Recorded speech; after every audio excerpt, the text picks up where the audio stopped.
Hello, everyone. Welcome to NC's Finance, first podcast ever. Today, we're going to talk about why should we invest in the stock market. Let's not get into the how first, but go into the why. I know a lot of people would wonder, like, oh my God, if I ever invest, it's going to be like something that I need to be perfect on. I don't want to lose any money. But that is not something that you need to worry about because once you know more about investing, maybe you'll feel more comfortable start investing. So first of all, why should we invest? And the definition of investment is really made out of the followings. So first of all, I have risk. So risk is something that is totally unavoidable when you are investing in the stock market.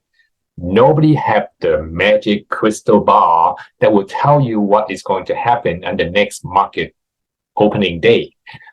Anything can happen, right? You can start on Monday and there could be a war breakout somewhere, some bank go bankrupt, whatever. However, it also means that you can have some skills that you can help you navigate your risk by picking the correct stock that actually appropriate stock, I should say, that actually fit your risk tolerance level. And then the next thing is obviously the reward. And big risks usually come with high reward.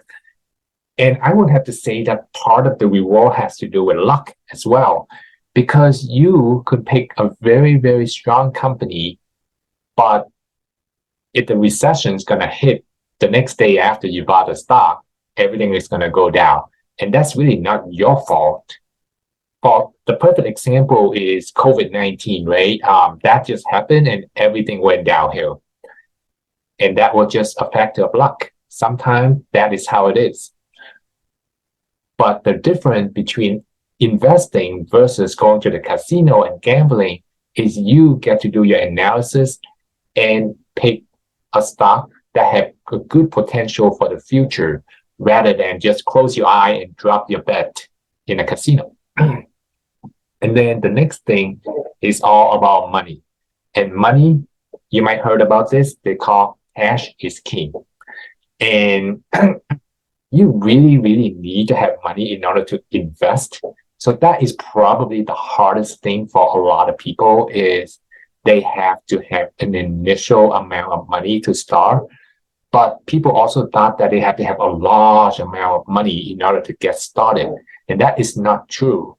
You can start out small, especially nowadays, there's no transaction fee to buy one share or half a share or fractional shares of a company.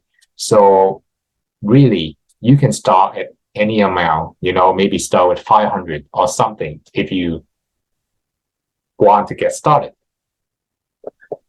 But having a lot more money really can give you the advantage to your investment success adventure.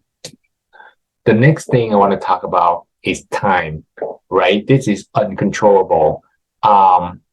Everybody have a different amount of time. So those people who started earlier in their age, they're at the advantage. And if you're already like 50, yes, you're at the disadvantage to start investing. However, there's never too late. So whenever you start, you start.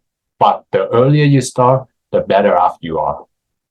And that is something that you really cannot control. So don't worry about it. But the more time you have, the better. And lastly is patience. Okay. You can have everything else, but you have to have patience because once again, the investment, the stock market is not like a casino. You don't go in there, you place your bet, and then the next day you're going to double your money, right? In the casino, you put the dollar down. In 20 seconds, you can get $2 and double your money just right in the blink of an eye. But the stock market, you have to give time for those companies to progress, to make more money and make more earning in order to increase their stock price. So patience is very important. And if you add all those five things together, that will give you wealth. And that is the way to success in investment in a very simple term. So you might say, why don't I use the bank? Well, the problem with bank is, yes, it's safe and you can earn interest maybe 1 to 2%, or maybe even 4% nowadays with this crazy skyrocket interest rate, right? I think you can get a 4% from the Apple Card or saving account or something like that. However, inflation is the problem because you can have 7% inflation back in 2021, 6.5% inflation 2022, and 3% so far in 2023. So leaving your money safely in the bank is not going to let you win the inflation war. So what are your other options? So you can think about bonds, where you are borrowing your money to the government. And right now, the average rate is like 4%, and it can be 10 years, 20 years, and 30 years, 4% annually. And the problem with that is that really take a long time. And then once your money is in there, you can't really sell it before the time expires.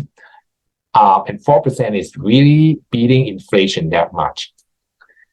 And then the other option you can have is real estate, which with the average return of about 10%. But the problem with real estate is you have to put in a lot of work. You can own like apartment and then you rent them out, but then what if the apartment has something broken and then you have to go and fix it, and then you have to deal with tenant and like finding people to move in and moving out and all kind of issues. And it takes up a lot of your time.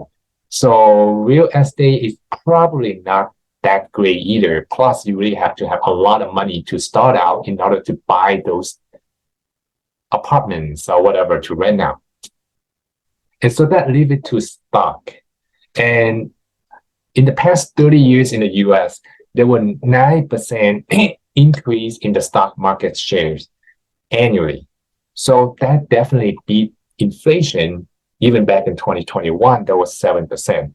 So 30 years, that is why I said you have to have patience and the time to outlast the recession or any downturn in the economy.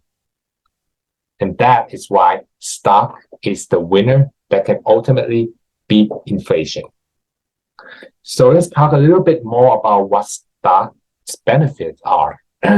So basically, if you buy a piece of a stock or you own a share, that means you own a piece of the company that you bought.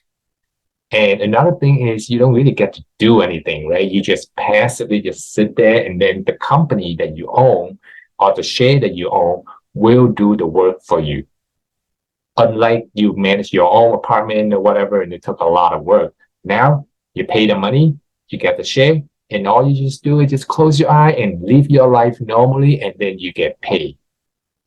And that leads me to a dividend. So some companies does pay you a dividend, or it's kind of like an interest that you get from holding onto those shares. And that can work as passive income that you just kind of leave them in the bank. Instead, you just leave them in the shares. And they'll pay you monthly or quarterly most of the time.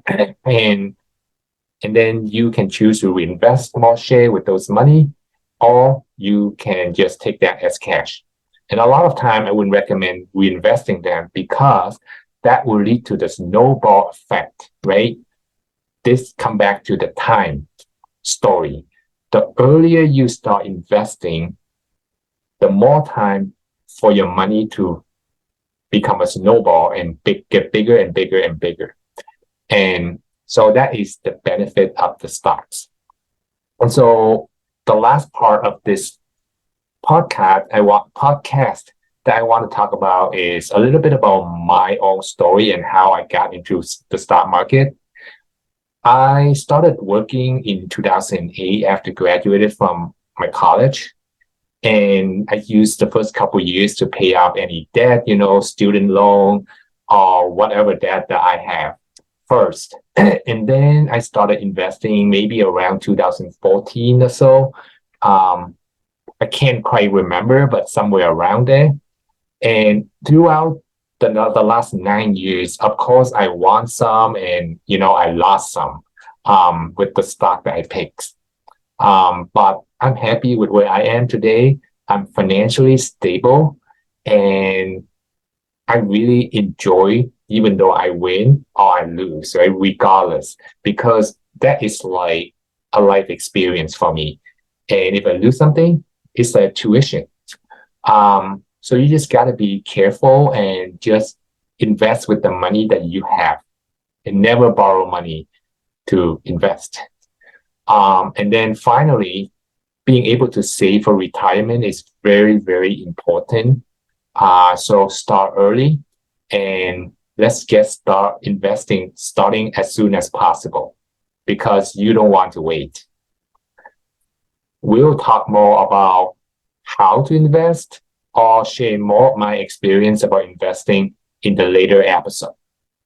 Thank you for listening and start investing.